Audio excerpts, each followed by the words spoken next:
খুব শীঘ্রই এই প্রচারটা করবে সেইগুলোর নাম।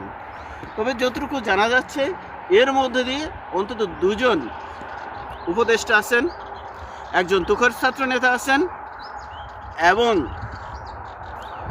হাদির ভাই উমর হাদি তো বলেইছেন যে জামাতের পিএস আছেন যুক্ত। অর্থাৎ এই মানুষগুলো হলো সরাসরি যুক্ত থেকে তাকে খুন করা হয়েছে। সবচেয়ে বড় প্রশ্ন হলো কেন তাকে খুন করা হলো। এই প্রশ্ন খুঁজতে গেলে সবচেয়ে গুরুত্বপূর্ণ প্রশ্ন ওঠে যে হাদি ঢাকা ৮ আসনে নির্বাচন করতে চেয়েছিলেন এবং জামাতে ইসলাম এই ৮ আসনে জামাতের